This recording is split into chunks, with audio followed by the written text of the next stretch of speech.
So you can put this tier any way that you want it, but there's basically 3 or 4 kind of guys in this tier. And I could really say Amon-Ra could be in kind of his own tier. Like he could go in his own separate tier because when you think about the elite guys, you think of those top 3 guys, JJ, CD, and Chase. But Amon-Ra is that next guy up, and he kind of deserves to be up there. But I feel like the other guys, the upside of those other 3 are just a little more than Amon-Ra. So I do have him in kind of the tier 1, but again, you can make the argument to kind of put him in his own tier. Any way you want to slice it, 1, 2, and 3, JJ, Chase, CD. If you want to switch those around, you can absolutely do that. But JJ just even able to produce without a quarterback. We saw what he can do with Mullins, and we see how he's increased every single year. He's increased his yardage. He's increased his production, and he was on his way to another great season when he wound up getting hurt. So I do still have him as the wide receiver 1. I think he's the most talented wide receiver of these guys. And then I've got Chase at 2. He's with Joe Burrow. A lot of people are off of Chase for whatever reason because of the Burrow injury. People are just kind of off of it. People are in the right now, but we know what Jamar Chase can do. I mean, this guy is easily should have double-digit touchdowns. So CDF got at 3. Dak is a little bit older. I mean, there are some talks like, are they going to bring Dak back? I'm not necessarily worried about that, but I do have CD as my 3rd guy. I mean, these guys are in that elite tier that we're always trying to get to. This is why we try and get as many assets as we can so we can buy these guys when they're available, right? JJ got hurt last year. We don't know the quarterback situation. The value is down. He was available. Wasn't necessarily still cheap, but he was available. Chase, same thing. I've bought a bunch of Chase shares this offseason because he was available and I was able to use some of my draft capital. Same thing with CD. A lot of people have CD as a wide receiver 1, and you got no complaints from me any way that you want to put it up there. It's just personal preference, however you want to do it. But Amon-Ra coming in the 4th slot, at the end of that tier 1, gets the contract, which you can make him feel a lot safer now. Jared Goff has the contract as well, so he's kind of solidified himself, as the top wide receiver after those 3 guys. But again, any way you want to put any of those guys up there, that's fine. Do you have anybody else in this tier 1? Let me know if anybody would put anybody else in this tier 1. All right, so in tier 2, we have another 4 guys here. Marvin Harrison, Puka, AJ Brown, and Garrett Wilson, right? This is going to be my 2nd tier here. Marv already coming into a great situation. Good quarterback. Pretty much the number 1 option. You can argue Trey McBride possibly, but Marvin goes to a great situation, number 1 option there. And the value is just crazy. People value Marvin Harrison, and he has a chance to, to be elite right away. Obviously, he's got to have a great season to kind of maintain the value that he's at right now. But, I mean, I'm pretty confident that he'll do that. Puka coming in right after that. Puka, obviously, a historic season. Kupp's coming back this year, right? Stafford's getting a little bit older. Are the Rams going to be good for a long enough time? Do we have quarterback questions for the future for Puka? Yeah, possibly. He doesn't necessarily have to score a bunch of touchdowns. He's a good possession wide receiver. As a rookie, being able to do what he did, he's definitely warranted up here. Can you make the argument to put him before Marvin? Yeah. I mean, you can mix these guys kind of how you want them. That's why I have them in the tiers the way that I do. But Puka going there, AJ Brown, and then Garrett Wilson. AJ Brown, a lot of people have him dropped in their rankings a little bit, but he's still relatively young. Like, he's not an old player. He's got the contract. He's tied to Jalen Hurts, who also has a contract. It's a good offense. And he's finishing as a top 10 guy. So he's giving you the production that you need. He's having great weeks. Now, did he fall off the last half of the season last year? Yeah. But the whole team did. So I'm not necessarily blaming like AJ. I mean, he had a historic run for those 7-8 games in a row, what he was doing. But the whole team kind of fell apart in the second half. He's a great guy to buy low on. But I have him here right after Puka because he's still young enough and he's still putting up elite production and he's safe. Garrett Wilson coming in right after that to finish off this tier. You can argue he hasn't really shown us the production that we wanted, but the quarterback situation's been horrible, and he's still finishing as a wide receiver too. He's still commanding a ton of targets. Now he has Aaron Rodgers for at least a year, maybe 2 years, maybe 3. Who knows what Aaron Rodgers is going to do? Do we have questions about quarterback after Aaron Rodgers is gone. Yeah, sure. But we know the talent that Garrett Wilson has and just the value that he holds in general. And again, now with Aaron Rodgers and what should be a better Jets offense with obviously a better quarterback, best quarterback that Wilson's ever going to play with, he's up here to end off this tier. But let me know what you guys think about this tier here. Do you have anybody else in this tier? But drop it in the chat. Let's talk about it. It is a good tier, yeah. I like it. Looks legit. Yeah, appreciate you, Tino. And it's hard to do rankings because everybody thinks differently, right? How do you value certain things? How do you value the age? How do you value the production? How do you value the market, right? How do you value all these guys, whether it's a startup, right? So we're kind of combining everything all into kind of one ranking. Now, depending whether you're competing or not, or you're like rebuilding, you might want one guy over another. And that's kind of why we break it down into tiers and make it a little bit easier, right? Everybody should kind of break their own rankings down into some kind of tiers. It just makes it a lot easier. I don't care. I have Marvin, Puka, AJ Brown, Garrett Wilson. I mean, if I have Puka, I mean, you want to give me AJ Brown and a piece, AJ Brown in a second? I mean, sure, I'll take the extra second. Like, I don't care. They're both in the same tier for me. Wilson, I like this tier. Harrison has to live up to the hype, though. Yeah, for sure. Yeah, Tyreek is a tricky one. I have Tyreek in the next tier, and we'll go over that. But Tyreek was a guy I almost wasn't going to put in any tier and just say, like, put him where you want. Because, like, again, how do you value the production with the age and, like, the market value, right? You can never move Tyreek Hill for what he's really kind of worth, right? And it's hard to buy him because the person that has him doesn't want to give him up unless they're getting the haul, which is deserved, but at the same time, when we're playing Dynasty, the age is a concern. The retirement is a concern. Let's get into tier 3 here. Tier 3, like I said, pretty big tier. We've got Nico, London, Neighbors, Olave, Tyreek Hill, Jalen Waddle, Brandon Ayuk, and Devonta Smith. Again, you can kind of mix it any way that you kind of want, but this is how I have my tier 3.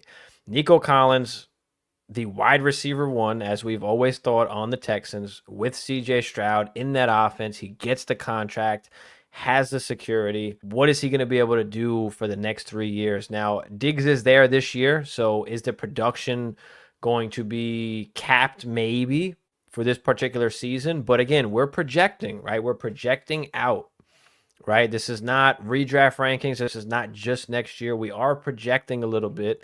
And of course, everybody is projecting a little bit different. Like, how do you project the future and that production for right now and the situations for right now? That's why everybody has different rankings. After that, we've got Drake London. And Drake London could be put a little bit down further. But again, we're projecting a little bit, right? He is the wide receiver 1 on that Falcons team. And what makes me comfortable about putting him here is we see the production, we see the target share, that he can command targets. And more importantly, he's got a guy that can throw the football now. They've got Kirk Cousins. Now, it's not like a Garrett Wilson situation where we're not sure what happens after Aaron Rodgers. We know what's happening after Kirk Cousins. He's getting another pocket passer that can throw the football in Michael Penix. So you can kind of feel safe with Drake London that he's going to have a quarterback for the next few years. Drake London could be an actual wide receiver 1 and give us wide receiver 1 production with a team now that has a quarterback. This is what we've been waiting for Drake London. So that's why I have him up there. Again, we're projecting out a little bit as well. Neighbors I've got up there after that. You can put him a little bit lower. He's a guy that's also a little bit hard to rank right now, but we know the talent that he has. What he did in college, now coming to the NFL, going to the Giants. We don't know the quarterback situation. It's not great, but he's the only guy there. I think he's going to command a ton of targets. And eventually when they do get a QB, it's lights out for Malik Neighbors. But as of right now, we don't necessarily know the QB situation. So you could put him a little bit lower, but I have him here in this particular tier. And like the community values him here in this tier pretty much. They value him maybe even a little bit higher. I think he's wide receiver, 9 on Keep Trade Cut or 10. After Malik Neighbors, we've got Chris Olave. Chris Olave was just on the sell video that I dropped, right? He's valued particularly very high in Dynasty, but he hasn't given us that wide receiver 1 production yet. And he's got Derek Carr. He's kind of stuck with Derek Carr right now. he kind of feels like a DJ Moore situation like we had for a few years, right? We're waiting and waiting and waiting on a quarterback. He's giving us solid production, but he's not giving us that top end production. So if he doesn't finish as a wide receiver 1 this year, if he just finishes as a wide receiver 2, I think that value could go down a little bit and he can move down in this tier. Like he has to finish this season as a wide receiver 1 to kind of hold his value. And even if he does finish as a wide receiver 1, how much higher can we really put him? We can probably put him just to the end of this, to the front of the tier, right? We can put him at the front of tier 3 if he does finish as a wide receiver 1, maybe the back end of tier 2, depending on what happens. So he's a guy that there's a few different outcomes for Chris Olave here. After Olave, we've got Tyreek Hill and Jalen Waddle. Again, Tyreek Hill, you can kind of put him anywhere that you really value him. He's a guy that's very hard to evaluate in like rankings. If you're a win now team, of course you want Tyreek Hill over most of these guys. So it's kind of hard to value him, but Jalen Waddle coming up next. We've seen him finish as a wide receiver 1, even with Tyreek Hill there. Obviously, that didn't happen last year. A few injuries for Jalen Waddle. But, I mean, Tua led the league in passing. I mean, there's not much that's going to change this year. So I think Tua's going to be slinging it. Hopefully, Waddle is healthy. He can take advantage of that. Show us that he can finish as that wide receiver 1 again, or at very least, he's a high-end to mid wide receiver 2. And then you've got Brandon Ayuk here. Brandon Ayuk, another one, kind of a little bit hard to evaluate. He's kind of capped when he's on the Niners. He hasn't finished as that wide receiver 1 yet, but there's a possibility that he can go to a different team and be that wide receiver 1. So he can easily move up, to the top of this tier as well, depending on what happens the next couple years. And then Devonta Smith at the end of this tier. We've seen him finish as a wide receiver 1 as well, right? With A.J. Brown there. Gets the contract. So, again, you feel safe. He's the second wide receiver, yeah, but he's going to give you solid production. He's going to have some boom weeks, right? That offense is good. He's on a good offense. So, I think Devonta Smith is pretty safe.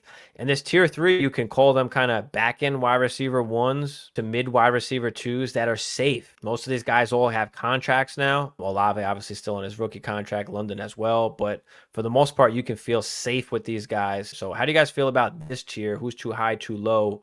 What do you guys feel about it? I'm out on London. ATL is jinxed. Yeah, I mean, he's a tough one to, because he hasn't given us the production yet. But again, it's Dynasty, right? We've got to project a little bit out. He's that alpha guy there. We see how he can command targets. We see how he can go up and get it, right? We see how he can separate. We see how he can catch in traffic. For some reason, Slim Reaper just doesn't do it for me. I think he could be a tier lower. Wide receiver 9. 2022, wide receiver 19 last year, and that team kind of fell off that whole second half of the season, right? But he's putting up at least 1,100 yards, 7 tutties, like at the least. He's getting 125, 136 targets in 2022. So does that go up a little bit this year? Like, he's at least a wide receiver 2, and you can feel safe about that with the contract. Young wide receiver. Yes, he has A.J. Brown across from him, so he doesn't have that, that top 5-ish upside, but he's shown he could finish top 12 already. We averaged, 14.2 fantasy points per game last year, 15 in 2022. Appreciate you, Derek. Hit that thumbs up if you haven't already. All right, let's get into tier 4 here. Another big tier.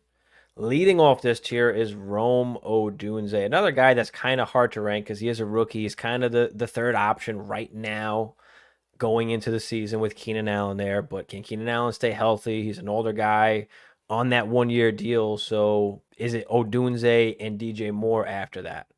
Right? I call this tier basically like the mid to late wide receiver 2 tier that has some upside. So, like Odunze, he could be the guy for the next few years with Caleb growing on that team. Can he be the wide receiver 1? It might be capped a little bit with DJ Moore. DJ Moore's a great wide receiver as well. Like, is Rome going to be like the alpha, or is it going to be a kind of, they're both kind of limited a little bit, right? So we'll see what happens. We'll see what happens there. But Odunze, the good, nice, young wide receiver, just coming out this year. So shiny new toy you have there. But Pittman coming in next, right? He gets the contract. So Pittman you can feel kind of safe with. Now, he's another guy that's a little bit hard to evaluate because Anthony Richardson didn't really play much with Michael Pittman. Like, they played 2 games together. I think one game he had like 10 targets. The other game he had like 3 or 4 targets. So there was like one good game and one bad game. So what are we going to see out of Michael Pittman? But I do think he's the alpha guy that's there. I think he's going to be fine with Anthony Richardson. It might be a little bit up and down just because how Anthony Richardson plays, how he's going to run as well. But he's going to give you at least solid wide receiver 2 production. I think you can feel safe with Michael Pittman with that solid wide receiver 2 production. DJ Moore following up right after that. Same thing. Like, is he more of the wide receiver 2 that he's been all along now? Because now you do have, right, Odunze, you do have Keenan Allen there, so he's kind of capped as well. You could make the argument to have DJ Moore higher, but I think it's tough with what we think Odunze is going to be. Can DJ Moore still be a wide receiver 1 in fantasy? That I don't know. So that's why I have him in this tier here. T. Higgins, I've got after that. T. Higgins, a guy that can move up in this tier if he gets traded somewhere and is the number 1 guy. If he stays in Cincinnati, he kind of just stays where he is. Another team, and he's the wide receiver 2. He's kind of still in the same situation as well, right? We haven't seen a healthy T. Higgins. That's really what we want to see because he's still been a wide receiver 2, even when he's not healthy. And his points per game could be way up there as well. But a lot of times when he's missing some of these games, like he's playing through these games, he's playing through the injuries. He gets taken out in the first quarter, taken out in the second quarter. We've seen that multiple times already for T. Higgins. But playing with Joe Burrow, if Joe Burrow is healthy this year, I think a big year is incoming for Jamar Chase and T. Higgins. Big contract year for T. Higgins here. So after T. Higgins, we've got JSN, Flowers, Tank Dell, and DK Metcalf. JSN, I'm one of the JSN believers. I think he's just an awesome route runner, great talent. And then going across from DK, there are some concerns, of course, with Tyler Lockett. But, I mean, last year, JSN was only like 30 targets behind both of those guys. And he barely kind of played the first 4 weeks. Don't forget that he broke his wrist, I think it was. And, he kind of didn't play a lot of the snaps the first 4 weeks of the season. Then he started coming along. So, what's going to happen with Tyler Lockett after this year? That's a whole nother question. But again, we're kind of projecting out a little bit, right? So I expect a big season from JSN, and that's why I have him here. And he could move up a little bit as well, right? We talked a little bit earlier about DK. DK is a guy that's a free agent in 2026, right? Are they re-signing DK? What happens then? Like, is JSN the only guy that's necessarily there? Is he the alpha dog that's there? So we'll see what happens this season with JSN, but I have him particularly ranked higher than a lot of other people do. Zay Flowers, I think a big season for Zay Flowers too. A lot of people are off of Zay Flowers. Mark Andrews is back, but I think Zay Flowers is just a safe wide receiver too. He's a possession guy. They're going to try and get the ball in his hands. So I love going after Zay Flowers. After Zay, we've got Tank Dell in that offense, right? Nico, I think we can kind of see, or at least most of us feel that he's a wide receiver 1. Some people still aren't on that train yet, but again, we'll see what happens. But I think Tank Dell just being in that offense is at least a solid wide receiver 2. I mean, if we're expecting CJ to do what we think CJ is going to do, then the pass catchers have got to benefit from that, right? I mean, Tank Dell averaged like 15 something points per game this in his rookie season. So, I mean, he played great as a rookie before he got injured. And again, tied to CJ Stroud, finishing off with DK Metcalf. DK Metcalf ending off this tier. We've seen wide receiver 1 production from DK, but at the least, he's a wide receiver 2. He's got that upside. What's Geno going to do this year? Are they getting a quarterback in there? Who's the quarterback after Geno? I mean, it's not Sam Howell. Sam Howell's going to be a backup. I believe he's just a certified backup. Does he get a chance to play? Maybe, but I don't think he's necessarily the future, and I could be wrong about that. Who knows? But I don't really want Sam Howell to be the quarterback.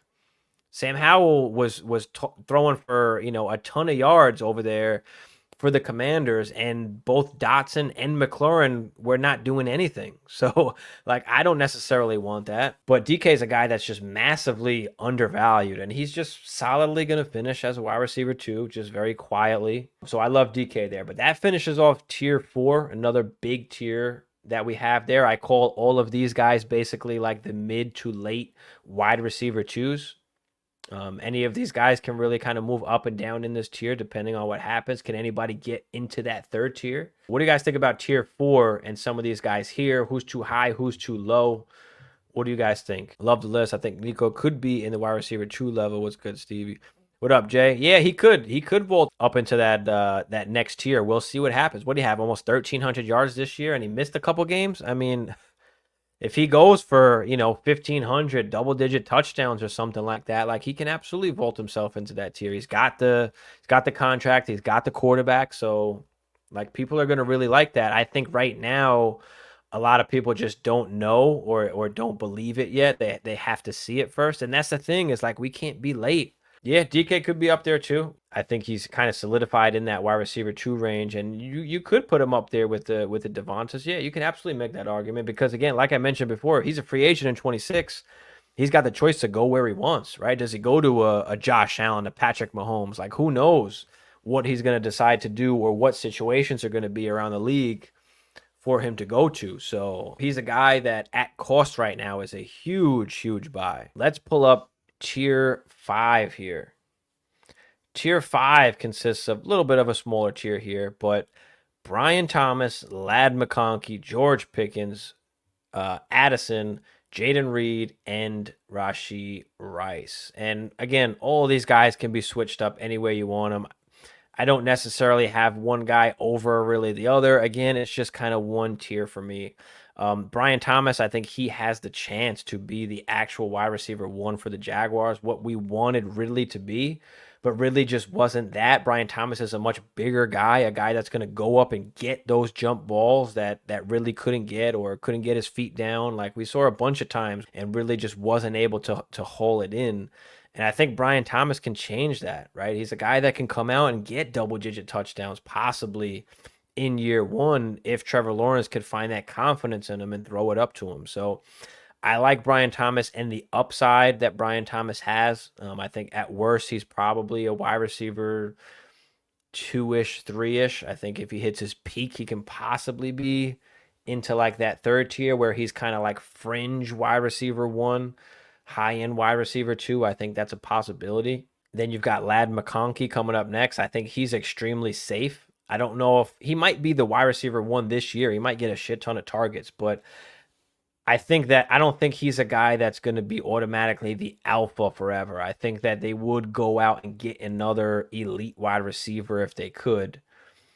I think that's a possibility. So I've got Lad McConkey in this tier here, and he has the ability to move up into the next tier, possibly, maybe even into the next one, depending on what he does this year, right? And depending on what the Chargers do, right? Do they address the position next year, or is Lad still going to be kind of that guy? So he's a guy that could increase in value a ton, and the market loves him, right? He's the only guy there on the Chargers. Nobody likes QJ.